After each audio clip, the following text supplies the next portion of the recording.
everybody, welcome to True 6 channel. Today I'm gonna do chapter 14 of the mental gender from the Kybalion.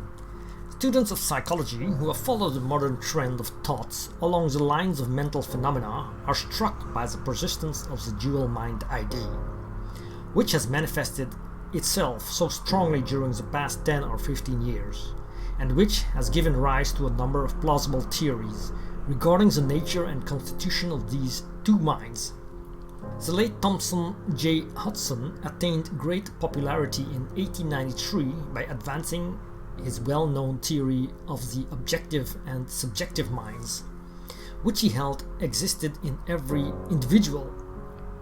Other writers have attracted almost equal attention by the theories regarding the conscious and subconscious minds, the voluntary and involuntary minds, the active and passive minds, etc., etc. The theories of the various writers differ from each other, but there remains the underlying principle of the duality of mind.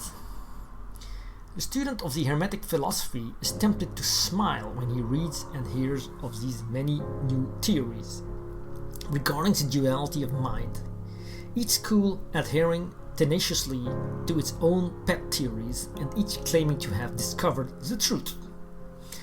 The student turns back the pages of occult history, and away back in the dim beginnings of occult teachings, he finds references to the ancient Hermetic doctrine of the principle of gender, and on the mental plane the manifestation of mental gender. And examining further, he finds that the ancient philosophy took cognizance of the phenomenon of the dual mind, and accounted for it by the theory of mental gender. This idea of mental gender may be explained in a few words to students who are familiar with the modern theories just alluded to. The masculine principle of mind corresponds to the so-called objective mind, conscious mind, voluntary mind, active mind, etc. And the feminine principle of mind corresponds to the so-called subjective mind, subconscious mind, involuntary mind, passive mind, etc. Of course, the Hermetic teachings do not agree with the many modern theories regarding the nature of the two phases of mind, nor does it admit many of the facts claimed for the two respective aspects. Some of the said theories and claims being very far-fetched and incapable of standing the test of experiment and demonstration. We point to the phases of agreement merely for the purpose of helping the student to assimilate his previously acquired knowledge with the teachings of the Hermetic philosophy. Students of Hudson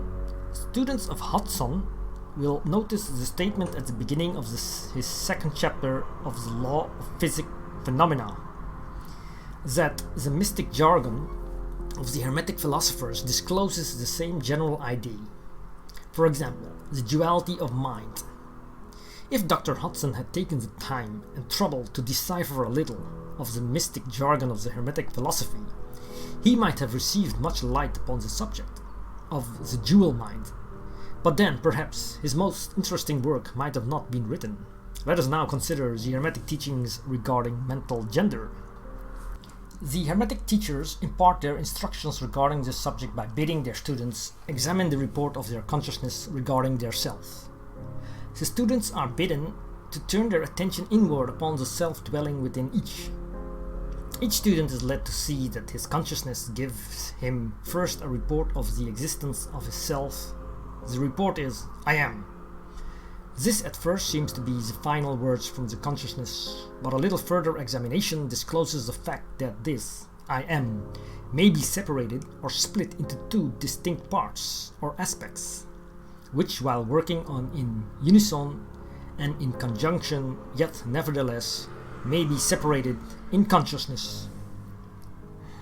While at first there seems to be only an I existing, a more careful and closer examination reveals the fact that there exists an I and a me.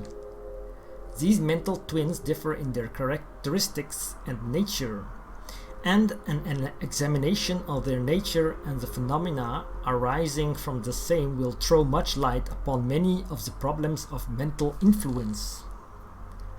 Let us begin with a consideration of the me, which is usually mistaken for the I by the student, until he presses the inquiry a little further back into the recesses of consciousness. A man thinks of his self, in its aspect of me, as being composed of certain feelings, tastes, likes, dislikes, habits, peculiar ties, characteristics, etc., all of which go to make up his personality, or the self, known to himself and others. He knows that these emotions and feelings change, are born and die away, are subject to the principle of rhythm and the principle of polarity, which may take him from one extreme of feeling to another. He also thinks of the me as being certain knowledge gathered together in his mind, and thus forming a part of himself. This is the me of a man. But we have proceeded too hastily. The me of many men may be said to consist largely of their consciousness of the body and their physical appetites, etc. Their consciousness being largely bound up with their bodily nature, they practically live there. Some men even go so far as to regard their personal apparel as a part of their me, and actually seem to consider it a part of themselves. A writer has humorously said that men consist of three parts: soul, body, and clothes. These clothes-conscious people would lose their personality if divested of their clothing by savages upon the occasion of a shipwreck.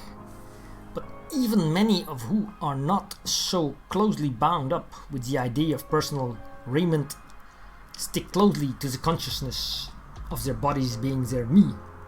They cannot conceive of a self independent of the body. Their mind seems to them to be practically something belonging to their body, which in many cases it is indeed. But as man rises in the scale of consciousness, he is able to disentangle his me from his idea of body, and is able to think of his body as a belonging to the mental part of him. But even then, he is very apt to identify the me entirely with the mental states, feelings, etc., which he feels to exist within him.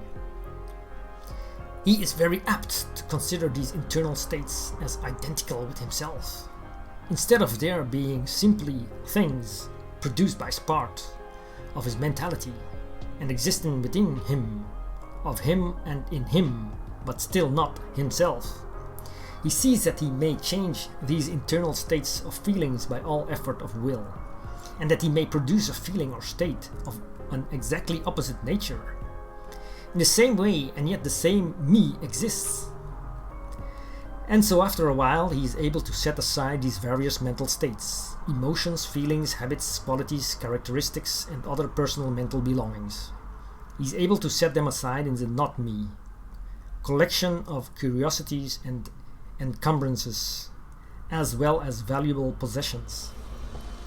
This requires much mental concentration and power of mental analysis on the part of the student.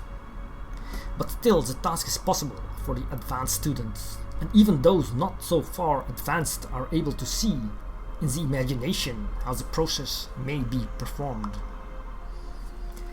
After this laying aside process has been performed, the student will find himself in conscious possession of a self, which may be considered in its I and me dual aspects.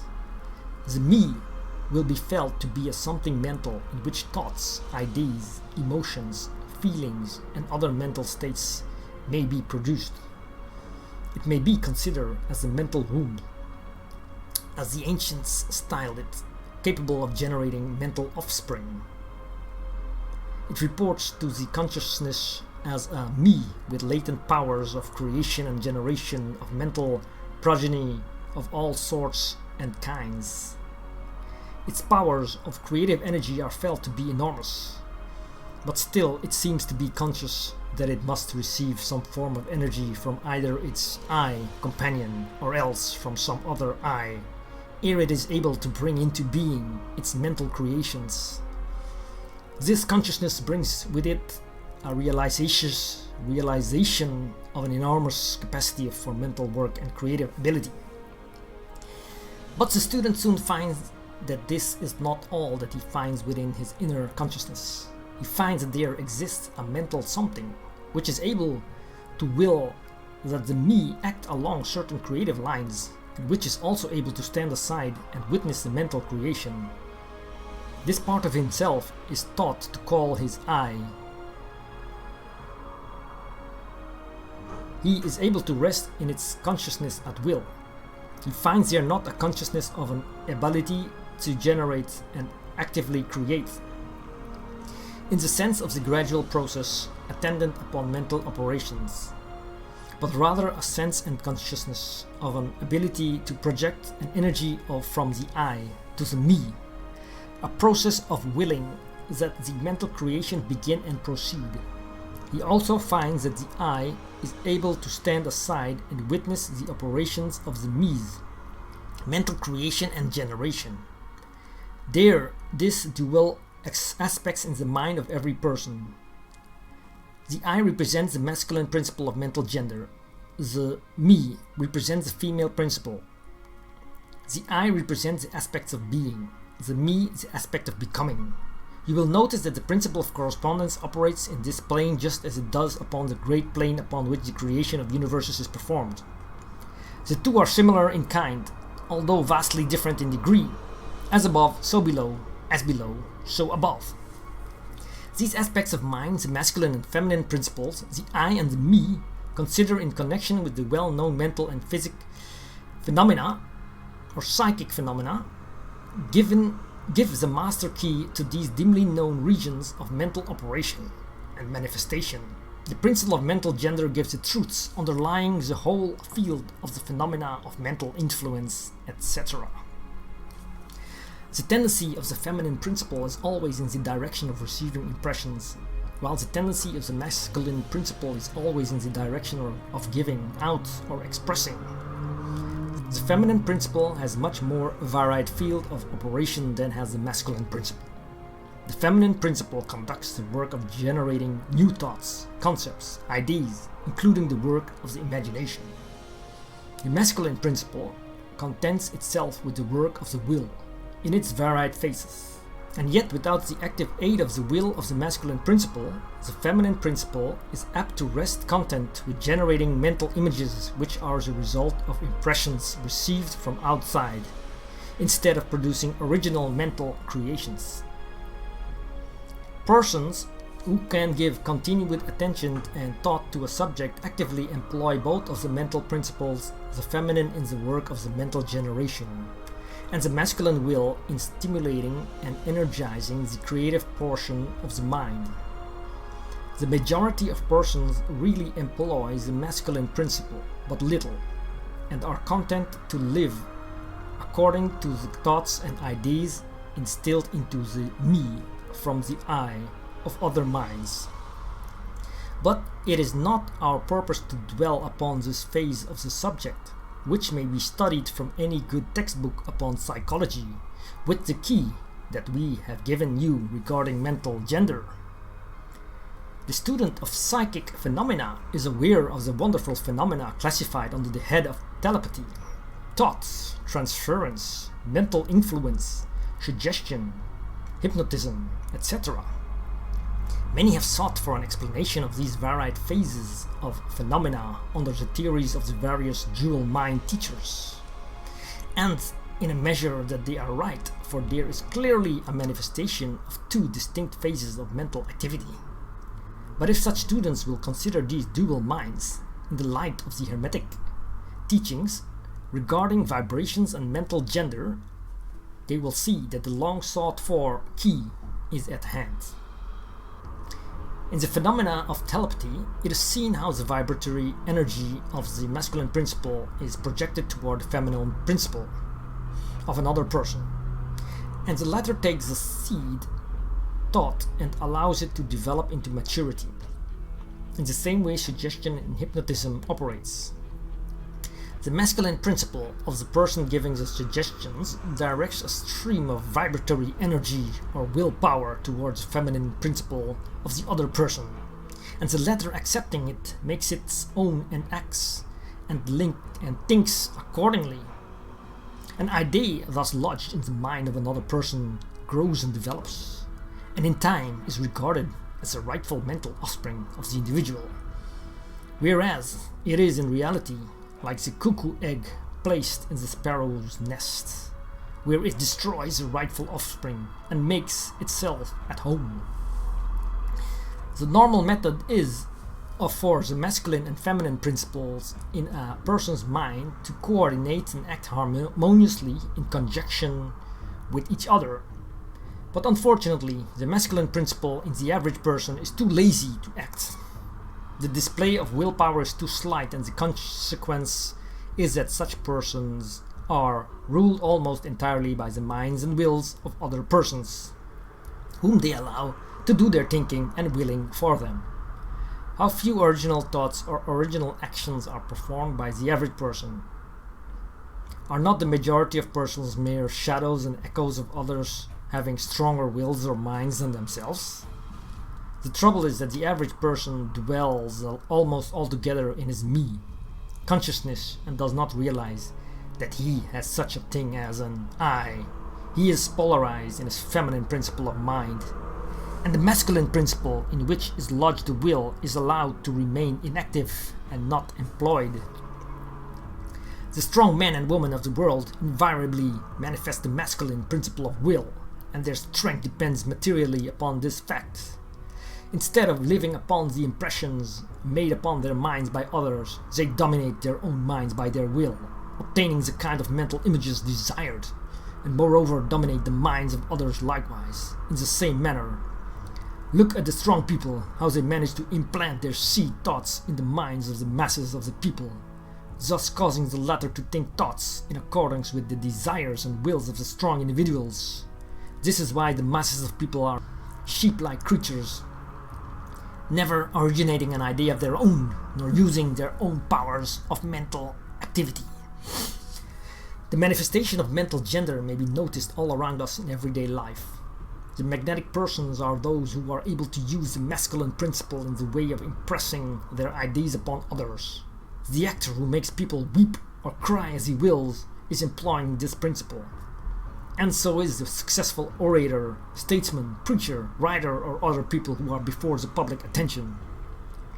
The peculiar influence exerted by some people over others is due to the manifestation of mental gender, along the vibrational lines above indicated. In this principle lies the secret of personal magnetism, personal influence, fascination, etc., as well as a phenomena generally grouped under the name of hypnotism. The student who has familiarized himself with the phenomena generally spoken of as psychic will have discovered the important part played in the said phenomena by that force which science has styled suggestion, by which term is meant the process of or methods whereby an idea is transferred to or impressed upon the mind of another, causing the second mind to act in accordance therewith. A correct understanding of suggestion is necessary in order to intelligently comprehend the varied physical phenomena which suggestion underlies, but still more is a knowledge of vibration and mental gender necessary for the student of suggestion. For the whole principle of suggestion depends upon the principle of mental gender and vibration. It is customary for the writers and teachers of suggestion to explain that it is the objective or voluntary mind which makes the mental impression or suggestion upon the subjective or involuntary mind, but they do not describe the process or give us any analogy in nature whereby we may more readily comprehend the idea. But if you will think of the matter in the light of the Hermetic teachings, you will be able to see that the energizing of the feminine principle by the vibratory energy of the masculine principle is in accordance to the universal laws of nature and that the natural world affords countless analogies whereby the principle may be understood. In fact, the Hermetic teachings show that the very creation of the universe follows the same law, and that in all creative manifestations upon the planes of the spiritual, the mental, and the physical, there is always in operation this principle of gender, this manifestation of the masculine and the feminine principles. As above, so below, as below, so above. And more than this, when the principle of mental gender is once grasped and understood, the varied phenomena of psychology at once becomes capable of intelligent classification and study, instead of being very much in the dark. The principle works out in practice, because it is based upon the immutable universal laws of life.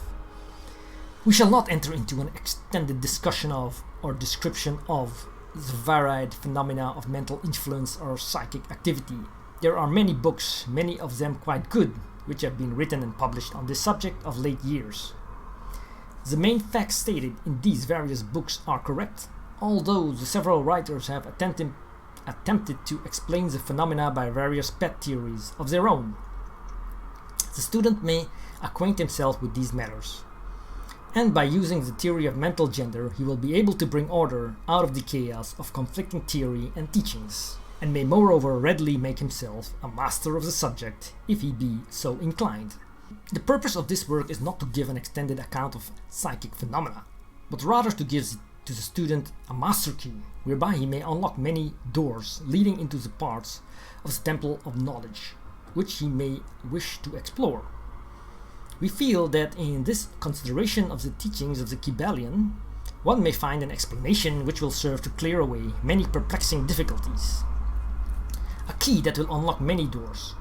What is the use of going into detail regarding all of the many features of psychic phenomena and mental science, provided we place in the hands of the student the means whereby he may acquaint himself fully regarding any phase of the subject which may interest him. With the aid of the Kybalion, one may go through any occult library anew, the old light from Egypt illuminating many dark pages and obscure subjects.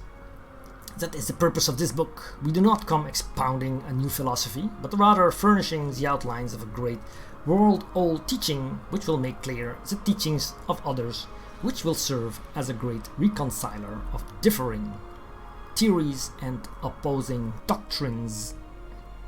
Thank you for watching chapter 14 of the Kybalion.